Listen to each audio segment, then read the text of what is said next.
Nzambe to pesi bino mbote na kombo na Yesu Masiya tika nzamba lola azwa lokumu nzambe oyo asali yo na ngai ngolu apesi biso pema na bomoi apesi biso santé kitoko apesi biso mokolo kitoko oyo biso oyo ba femme en mission évangélique toyeli boso na bino pona kopanza sango malamu na nkolo mama Regine mbote mama na ngai mbote mama Josephine boni kimienzali kimienzali Dieu nous fait grâce nzambe azwa lokumu nzambe azosala biso ngolu topesi bino mbote na kombo na Yesu tokangi miso na biso esika ezwami biso pona tobondela topesi yo merci nzambe na bomoi topesi yo merci mozalisi na likolo pe na se topesi yo merci nkolo ya bomoi na biso topesi yo merci nkolo ya pema na biso zwana yo nkembo zwana yo lokumu yo oyo permettre nzambe lelo toza liboso ya peuple na yo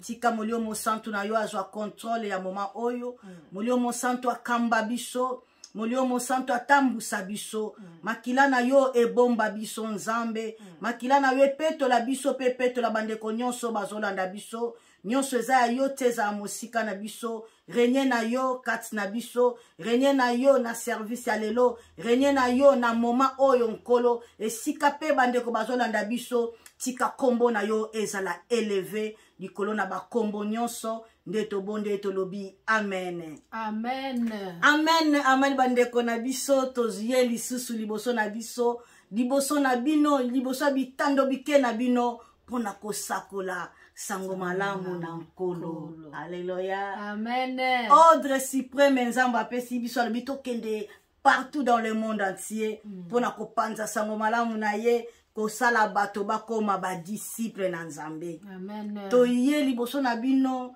na teme na biso à le cœur de l'homme mama Regine toute ko partager na le cœur de l'homme le cœur de pécheur ou le cœur d'un homme animal. Et na cœur de l'homme, on a tolobela qui ba symbole ebele. Tolobela qui paon pe tolobela qui le chien. Mais na teme ya souka tote kolobela fouiller l'impudicité. Lelo pe te ko continuer na pe na teme na biso ya fouiller l'impudicité mama Regine. Soko ko tangela biso na lombango na 1 Corinthiens 6, 15 à 20.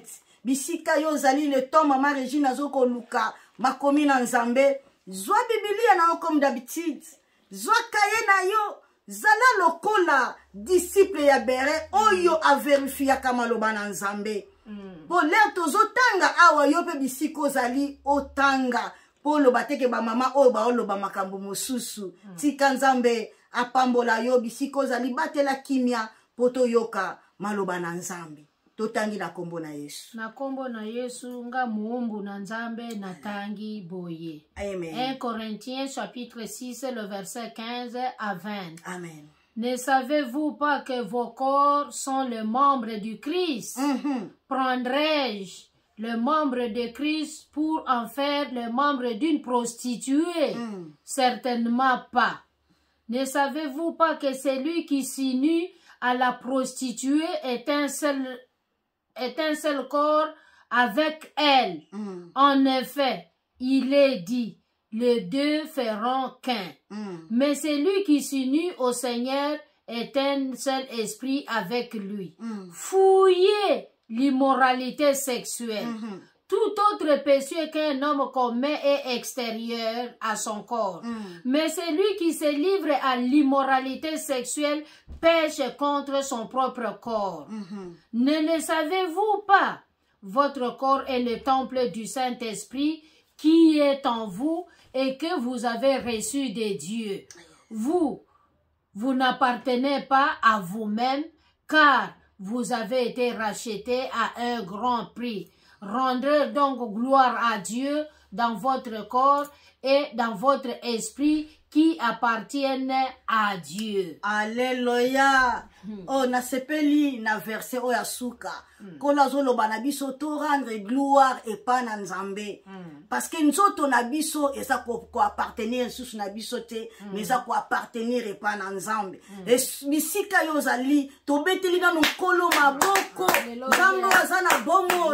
Nzambe lobi to rendre gloire et pas na ye. O nzoto o to zana ngo eza ya biso te, eza ya ye, yende mokeli na biso, yende mokeli na likolo pe na se, azana bomo. Alléluia, il est Dieu, le Dieu véritable. Alléluia, merci Jésus. Alléluia, nzamba zamalamu. Maman, toujours l'obé la fouille l'impudicité. Impudicité est selon la Bible. Maman Maman Joséphine, na pesi yo merci mingi. Alléluia. Pona mutuna na yo, et puis pona pe makamo yo tozo koloba. Oh yes. Oh yo wichi ko beta sete na ebandelo lobi ke makamo yo biso tozo koloba oyo eza kati ya moto. Amen. Oyo eza na kati ya motema. Pona nini kaka motema? Oh yes. Motema pona nini? Po motema eza sanduku. Alléluia. Po motema eza na kati. Po motema eza kobatama. Oh yes. Po motema eza ya kokanga. Mutu amona kate na misu fiziku oyo. Yes. Klase pa ya komona motema mutu ezate. Alléluia. Mobele nde oyakela mutu. Yes. Nzambe. Amen. Mutu ayebaka en profondeur, avec précision, avec exactitude, en toute honnêteté, le contenu du cœur de quelqu'un. Amen. Biloko biso tozoloba oyo efande na kati ya motema. Et motema c'est le centre de décision. Et motema c'est le centre de comportement. Alléluia. Et le centre maloba oyo biso tolobaka euta kakakuna. Amen. Amen. Yango wana tozoko solola biloko oyo. E biloko pa tozoloba mama ndenge yo wichi koloba. Basing ya paon na ya mbua oyo ezaka na kati ya motema ya mutu. Yango wana yo wuji kotuna ngai motuna kitoko. Po au balo bi fouiller l'impudicité. Et otuni nga motuna kitoko. Impudicité yango eza nini? Yo mutozola na biso kokiko ba mama yo eza théâtre bazoko sala eza nini? Impudicité sali lisusu nini? Yes. Na motuna na yo eyano yango yo. Amen. L'impudicité selon la Bible est un péché lié au sexe. Oh maman. Et est défini comme une pratique sexuelle non approuvée par Dieu. Alléluia. Ou tout rapport intime entre deux personnes non mariées. Oh yes. Oyoki na mokose. C'est-à-dire impudicité est un rapport sexuel entre batomi bale o babalana nano te. Alléluia. Bien-aimé. Na mukuse. Impudicité ya gowana. Oh yes. Nzamba zoloku mama Régie. Nzamba pambola yo. Na définition claire. Na ebite ndeko nyonso azolanda biso ayo qui peut comprendre que impudicité eza nini. Rapport sexuel ou eza libanda ya mariage. Yango wana nde impudicité. Mais na uti kotanga, na uti koyoka yo, uti kolobela ke rapport sexuel. Est-ce que Nzambe azopekisa rapport sexuel na bomo ya mutu bielo lenge mutu akogine kosala rapport sexuel? Maman Joséphine, Nzambo ya keli mutu. Nzambo ya lobike multipliez-vous. Yes. Nzambo alobaki na Genèse que remplissez la terre. Alléluia. Akoki kozala contre le rapport sexuel était. Oh yes. Akoki kozala contre sexe était. C'est-à-dire Nzamba lingi sexe. Pour se multiplier, Nzela kayago wana. Come on. Pour alobi que soyez féconds, Nzela kayago wana. Mais eloko eza mabende procédure modèle ya kosalela yango. Oh yes. Nde eloko tozo komona ke eza mabe. Po Nzambo yo akelaki mutu atiaki, c'était besoin. Besoin wana donc ye atiaki na kati ya mutu ayebaki ke besoin yo ekosalama na ba condition telle. Besoin yo ekosalama na façon oyo. Besoin yo ekosalama na position oyo. Besoin oyo ekosalama na ngonga na moment. Na moment oyo. Puisque ezana ba moment mosusu na état ya mwasi sexe pe ekoki kosala mate. Yeah. biso tokokota na muzindo tokokuko lembo la place wana petro kotuna momani est-ce que ça na moye pekisami est-ce que ça na butu pekisami tozokoba nde tokolakisa pe place wana eza na moma moko mwasi akoki kosala sexe wana te voilà nde yango wana donc nzambe aza contre sexe te nzambe alingi sexe po ye moko akelaki yango ye moko akelaki besoin wana toyekola yango na université besoin wana eza na professeur atangisa mutu te ndenge ye akelaki mutu ndenge nzambe akelaki mutu atunaki na ye conseil na mutu te il était seul souverain en toute indépendance nde atiaki pe besoin wana na kati ya mutu tika nzambe azwa lokumu yo ozolanda biso kokoba eske bamama oyo baye lisusu na likambo ya sexe na ndenge nini sexe nde yango esali ke biso tokoma multiplier amen nzambe asala kaka bato mibale me na nzela ya bato mibale nde mokili etonda c'est-à-dire sexe nzambe nde akela yango mama Regine tangu nkolo akeli biloko nyonso alobi yango ezalaki malamu me tango ekokela motu alobi eza susu malamu koleka c'est-à-dire nzambe asali mutu na sexe mwasi apesi ye sexe na ye féminin mobali apesi ye sexe na ye masculin aza nzambe aza forme na yango ayebi mami kuwa asalaki yango wana mama est-ce que kokotangela biso nano Hébreu 13:4 Bible elobi na biso mumbu nakoki koboya esclave nkolo pe mabomo apesi lelo pona tanga aza malamu nzambe nazotanga na kombo na Yesu amen Hébreu chapitre 13 le verset 4 que le mariage soit honoré de tous et le lit conjugal épargné par la souillure. Ceux qui se livrent à l'immoralité sexuelle et à l'adultère, Dieu les jugera. Oh yes. Na bandela lisusu. Mama, bandela pona. Toyoka bien et ndeko pas olanda biso. Alléluia. Que le mariage soit honoré de tous et le lit conjugal épargné par la souillure. Ceux qui se livrent à l'immoralité sexuelle et à l'adultère, Dieu les jugera. Maman, lo lenge nini ba marié ba koki ko honorer batu lo lenge nini? Ya solo mami mutuna kitoko, mutuna kitoko. Nzambe oyo akelaki mutu. Nzambe oyo atiana mutu besoin sexuel. Yes. Le besoin wana ekoki kosalama, c'est-à-dire le sexe est autorisé, ce n'est que dans le mariage. Comme maman. Pour balobi que le mariage soit honoré de tous. Oh yes. Honoré et ligné zabani. Mingi toloba o nazo ko honorer. Honorer signifie respecter. Honorer signifie se soumettre. C'est-à-dire le rapport sexuel et c'est kosala nakata libala oyo est aussi procédure. Libala oyo est aussi mibeko. Même législateur na mboka na biso na code de la famille a organisé la procédure étape o babengi libala. Et nzambe pe omoni mami o l'état congolais ou bien l'état mboka oyo pe azokoloba pona libala surtout na mboka na biso na Congo ezaka même penser que o législateur pe nzambe alobaki quand le Dieu dit, la Bible dit que le mariage soit honoré de tous elinge lobani ezana be étape ya ko respecter étape ya liboso ezande na coutume wana c'est-à-dire ko verser dot famille ya mwana mobali bakutane na famille ya mwana mwasi bapesi mikolo tozoko yoka ba discussion autour ya dot. C'est pour dire que la dot est très capitale.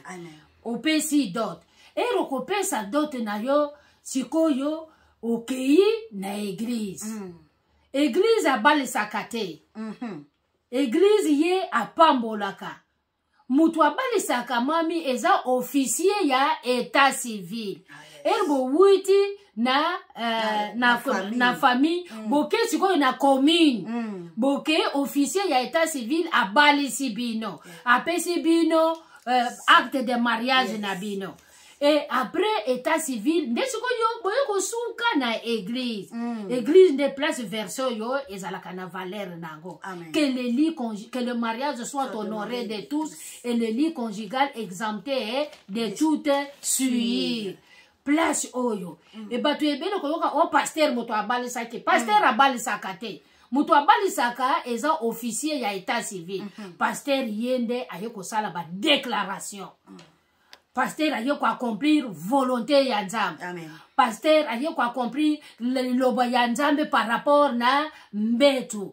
Le lit conjugal doit être exempté de souillure, mbindo ezalate, saleté ezalate, et déclarer des bonnes paroles. Oh, il y a multiplication, oh, il y a fécondation, et kokisama. Pona nini, po bana oyo bako bima na libala wana.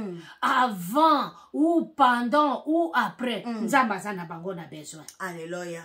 Nzamba sana bango na besoin. Yango wana donc Nzamba zo ko insister na mbetu. Mami matei mususu prochainement ekozali unique maka pona mbetu. Amen. Mpona mbetu. Yango ono zo komona ke ndenge totangi na Hébreu 13 oyo le verset 4 que le mariage soit honoré de tous, c'est-à-dire mariage zo ko respecter ba étape nyot. Mariage oyo wabiso tozo ko loba eza yaka to fanda te. Amen. Eza union libre te. Eza union de fête te. Yaka to fanda ofandi mbambula na bambula bokomi na bakoko na bakokolole na banani kuna basuka pembe ebimi libala wana Nzamba yebi binote. Alléluia. Mami ndenge coutume ayebi binote, ndenge leta ayebi binote, Nzambe pe ayebi binote. Na bana wana Nzamba yebi bagote. Alléluia. Mama na kumona na katona numaloba muki. Yo lobike pasteur apambolaka, église epambolaka ba couple te. Mais ezana ba église mususu lelo tozomona batu ba pesi na nu dot te. Ba kepe nanu na état civil te, mais ba yende ko bandela na église. Selon verset oyo yo ogoloba nini et pas bandeko o basala makambwana et pas basali na Nzambe o basala makambwana. Libala wana eza reconnu pas na Nzambe ou bien basa toujours kaka ko pesa accès na impudicité na kati ya église. Mami mutuna na yo eza très capital. Amen. Na serviteur o babengi pasteur. Pasteur avant comme na grade wana alandaka déontologie. Bazuaka pe ba formation. Bazuaka pe ba matei. Eza mutu oyo pe aye ko ni molimo mosanto pe asungi. Na lobi boyeke pasteur abali sakate. Amen. Pasteur abali sakate, mais pasteur apambolaka. Il bénit le mariage, mais il ne marie pas. Mutu abali saka, eza officier ya état civil. Mais pasteur bakena na coutume d'autres pesa mérite. Bakepe na l'état ayebi bangote, mais pasteur apamboli bango. Wana eza abomination. Alléluia. Wana eza kotia couple wana na erreur. Amen. Pour pasteur yaza bien informé, bien avisé. Nazaki komona bisika nga nazaki kosalela Nzambe par la grâce. On commence toujours puis le créancier coutumier, c'est-à-dire papa ya mwasi na papa ya mobali. Créancier coutumier, c'est-à-dire mutu oyo azwaki dot côté ya mwasi. Papa ozwaki liste bapesaki yo ozwaki oliaki otondaki wana c'est-à-dire coutume. Alléluia. Ozoko yoka ebongo erio oliaki. Est-ce que l'état ayebi ape ko yoka papa opaza na fiera bien tokendaki okoyoka bien lobi tokendaki na l'état tokendaki na communauté l'état ayebi. Amen. Wana pasteur azana yepepele. Alléluia. Pasteur azana esengo azoko sala ministère na ye ya kopambola abibo lokola l'état abalisi bino lokola ebanaki na coutume papa allié. La dot eza pe na Bible. Amen. Abraham apesaka dot pona mwana na ye ezaka na kobala. Amen. La dot est vraiment eza condition primordiale. Alléluia. Et le législateur du code de la famille parmi les conditions du mariage a institué aussi la dot. Amen. Libale koki ko sala matin sans dot eza la verser. Yes. Donc nous disons qu'elle est symbolique. Mais pourvu que papa ya mwana ndimi, que ata opesi ngai mbongo, mais na zui, comme ça na fongoli yo motema, zwa mwana na ngai, okene na kimia, okene na esengo nyonso. Mais oyo coutume balie le côté l'état ayebite pasteur opamboli pasteur a modèle wana mami azana kati ya erreur alingi couple wana ezokene liboso na yete pe alingi bano bakobima na libota wana te. C'est pourquoi il faut toujours s'informer. Et ba musuzu pe to si to mona na kin bozana kati ya libala trouble ye libana ba policier ba ye oh pasteur fulani abalisi couple oyo mobalo yo azaka mobale nanga te pasteur abali sakate. Yes. Kende na état civil, kende na commune, officier état civil na moto ake ko bali sa bako. Ce qui trouble kende na moto yo apesi acte de mariage. Ye wana nde moto yo ko sala ba trouble. Pasteur ye accomplir na ye kaliloba que les lits conjugales soient exemptés de tout essuyer. Nde yango wana ozomona ke oyo nyonso ezoko sala mandeor ya ba condition yo eza impudicité. Oyo verset wana na suke zelobini na ba l'immoralité sexuelle na ba adultère ba koleka na jugement. Oyo nyonso biso tozoko sala oyo suka na biso eza nini jugement. Et nangai mama Régine na kozala pe juger de la manière donc sexe ango nazoko sala. Et c'est nazoko sala ango lolenge kani. Ata naza marié et kuna pe esengeli pe na ba makamo mususu donc ya ku respecter.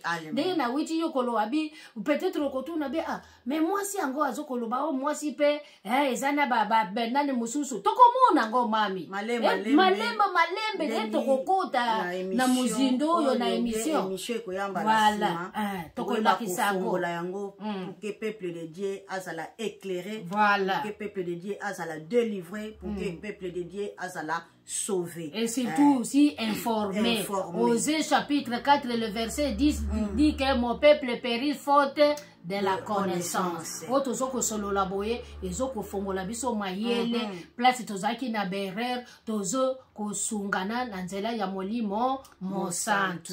Nzamba pambola yo, bien aimé oyo tikolanda biso. Soki ozo kanisa keno na kende nanu na église po ba bénir ngai yango eza impudicité menakati ya kobatama. Libala e bandana na famille. Voilà. Bible zo bana biso awa que le mariage soit honoré de tous. Voilà. Alors honorer nos parents na yo, ale sima na yango okei ko honorer aussi l'état. Voilà. Ale oké na église na nzambe ay bana ko pambola yo. Ba serviteur de Dieu faut ko ba déontologie ya ministère o nzambe apesi bino oyo bozo kamba peuple de Dieu. Ko lukate bo mema peuple de Dieu na libungi parce que jugement ezali nzambe ako juger bino. Yo ozolanda biso la mususu bino bo bandaki na église. Bon négligea ki famille, bon négligea ki l'état. Message o eye po na tina na bino. Eye po na tina na biso ko luka ko bikisa biso, ko luka ko sauver biso. Bozonga bisika o bino bo rataki o bo sotaki bo luka bo réparer na l'état, bo réparer aussi na mabota na bino. Nzambe apambola biso nyonso. Tozolobela fouiller l'impudicité, Maman Régine. Tozolobela fouiller l'impudicité kokima. Hey, maman. Donc pour la impudicité kola lobi photo kima. Tozwa makolo na biso to pakata mbangu. Mais pour la péché à lobi to résister, pour la diable à lobi résister au diable. Et il fuyera loin de vous. Mais pour la impudicité à lobi na biso to kima.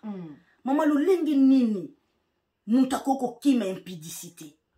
Ya solo mama mutuna kitoko. Mutuna kitoko. Nzambe oyo akelaki mutu. Yes. Alobi que j'ai mis devant toi deux chemins. Alléluia. Ya bomoi na yaliwa. Et puis ngana lobaka il est le meilleur démocrate. Alléluia. Akela mutu a toute liberté. Mone era cheki banzela wana atiki yo. Mami pona na yo. Soki oponi nzema ya bomo pona. Soki oponi pe yaliwa pona etali yo a forcer na yo te. C'est pour dire que l'homme a un grand rôle à jouer devant le péché. L'homme a une responsabilité devant le péché. L'homme a toutes ses facultés devant le péché. Quand la Bible dit fouiller l'impudicité, ayebi. Bible, ce que tobandi depuis Genèse, nan Apocalypse, apesi ordre kana masumu mibale.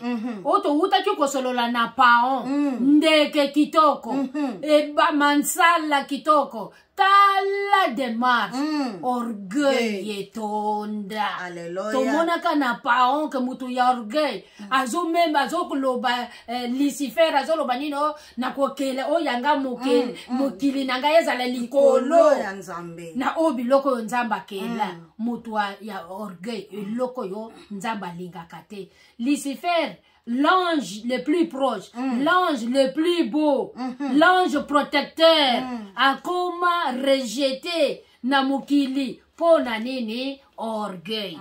Et masumu mibale wana nzamba lobe abifuye. Yes. Pakata mbangu.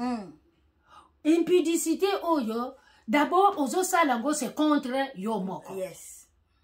Puisque notre corps est le temple du Saint-Esprit. Place eza Saint-Esprit eza impudicité ko fanda te. Amen. Mulimo musanta zo fanda na nzoto. Yes. Yango wana donc esengeli okima. Impudicité. Oh. Po soki impudicité efandi nzoto kozala détruit. Mulimo musanto akozala na esengo te. Musala musanto akozala triste. Mulimo musanto akozala si alali na ye pongi. Olia sala musala na ye. Alléluia. Et fouiller impudicité ngana wuti kolobake eza lisumu oyo donc nzambe pe atie yo devant un fait accompli. C'est-à-dire tu as toutes les possibilités otolobaka na français de désister. C'est-à-dire uzwaki likanisi ya kosala ekobo wana mais olobi abi non. Attends la dernière minute. Yes. Même attends, il me reste quelques minutes dans la salle. Attends la seconde. Tu as la possibilité de changer. Puisque ezali sumuane pour ça la mango donc ezozwa moi temps. Mami tozo mona.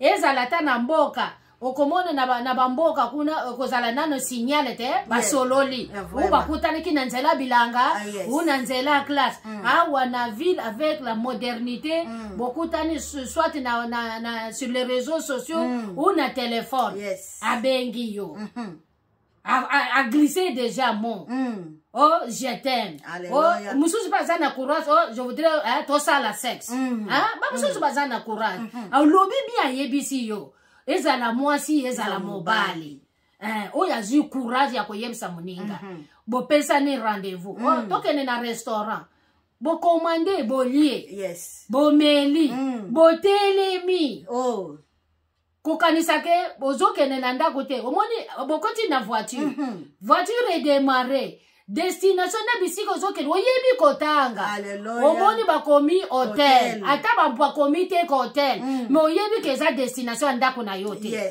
oyebi ke za hôpital te oyebi ke za restaurant te mais okoti bokomi na réception réceptionniste apesi bino fongola mais wana nyonso yo ozomona mais ozo consentir bakangi yo pe bakangi maman ozo kakokende ozo kende réceptionniste bokomi bakombo pesa identité yo moko bimisi opesi bokoti na chambre masolo ebandaka te masolo esale nini ebandi papa po olongola nane sapato ça prend du temps okitisa chaussette odesserrer pantalon olongola chemise oya kokitisa sous-vêtement mwasi de même olongola soutien mami olongola singlet olongola nyonso ozana possibilité ya kokima ozana posa olo nini na yebishi yo mama soki atielaki yo soki eloko soki nini mais okomona koya kosutuka. Nous avons l'exemple de David, Joseph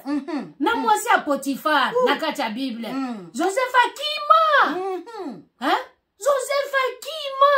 Oh yes. Nzambe, c'est pour dire que yo pose na capacité ya kokima. Alléluia. Yo zo kolanda biso je suis sûr na weekend ya lelo ou bien na 21h apesa ki yo rendez-vous. Yes. Ata lobby.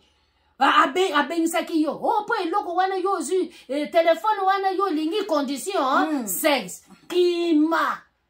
Mami, nde yango onozomona quand la Bible dit fouiller. C'est-à-dire, tu prends tout ton temps pour commettre yango. Nalobi, excepté le viol. Excepté quand on bâtit la kabatu roche. Mais oyo yo moko oza na conscience bo ya moto.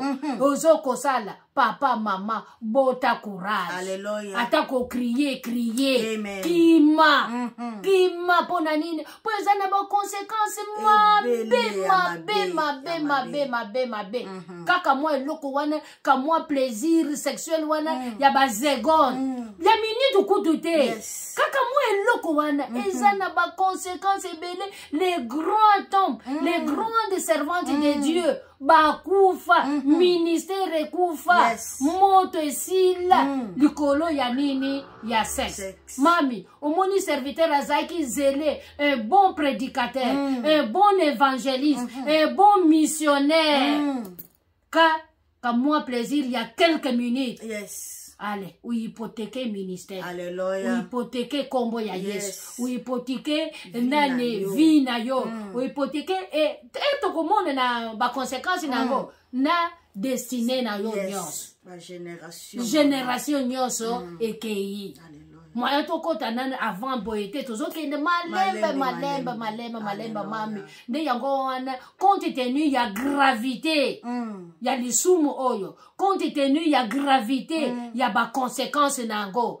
Nzamba lobi abi fouiller. Ozo ça l'impudicité c'est contre toi-même. Yo ce ko sumuki contre le Saint-Esprit. Au Bible yebisi biso Saint-Esprit ye pas azalaka intercesseur. Saint-Esprit ye azalaka consolateur. Mais yo sumuki contre ye. Mais qui va te consoler? Alléluia. Et qui va intercéder pour toi? Nana ko sunga yo, nana ko transmettre yo pensée ya Nzambe. Yango wana donc eza lisumu moko biso moko tokokite. La chair est faible, mais l'esprit est disposé. Ce n'est que le concours du Saint-Esprit. Nandenge tozo solo la boye, peut-être ozaki na kati ya ignorance, mais ndenge tozo ko solo Nzamba zo ko sunga biso.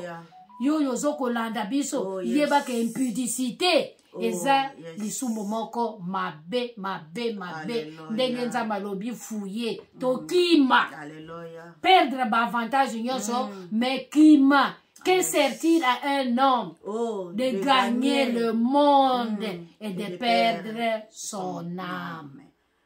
Nzambe apambola yo olandi biso. Nzambe apambola biso touti kolanda message ya tango oyo na teme na biso kitoko ya fouiller l'impudicité. Seigneur soki aloba na biso to kima parce que ayebi le pourquoi. Ayebi mami. Diable a tellement malin. Et le diable a comme ko utiliser kaka sexe pour ba ko détruire peuple de Dieu. Voilà. Ba ko détruire monde. Tozo mona sexe comme tina sommet ya république. Tina sommet ba konzi ya mboka. Ba ministre, ba pasteur, ba professeur, donc na ba betape nyonso ya ba niveau nyonso. Diable a côté si sexe pour na ko détruire âme ya mutu moko, pour na ko détruire temple ya mutu moko, parce que Seigneur azoba que notre corps est le temple du Saint-Esprit. Et le temple du Saint-Esprit. Bien-aimé, bisika yo zolanda ngai. Bisiko zolanda biso. Kolwa lobi banzoto na biso oyo. Eza tempelo ya molio mosantu. Eza tempelo ya diable te. Yango tozo lobela le cœur de l'homme. Cœur de l'homme o tozo lobela Nzamba za na besoin motema wana. Po akomisa yango tempelo na ye. Amen. Bible zote se biso awa soki moto asangani na moto mosusu. Akomi na moto wana enzoto moko. Mais soki ngai to sangani na nkolo pe to komi na ye nzoto moko. Amen. Posa na Nzambe na onyo su tozo loba.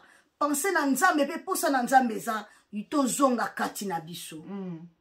totala ndenge nini totambusaka bomoi na biso ndenge nini toza koetufe molio mosantu kati na biso ndenge nini tozo kokabwana na nzambe malembe ndenge nini tozo kokabwana na nzambe tokomi ba homme animal meza na moto moko asombaki yo na pri ya motuya apesaki bomoi na ye mpo na ntina na yo obika kola lobi jugement ezali jugement ezali tala bomoi na yo papa tala bomoi na yo mama tala bomoi na yo elenge kola aza na besoin na ngai pasa na besoin na yo alingi banzoto na biso ekoma batempelo na ye banzoto na biso ye abanda kokamba biso abanda kodirige biso azwa contrôle ya banzoto na biso nyonso pona lelo tosuki awa mais mbala sima toya toujours ko continuer na teme na biso oyo fouiller l'impudicité mais tokolobela ba forme ya impudicité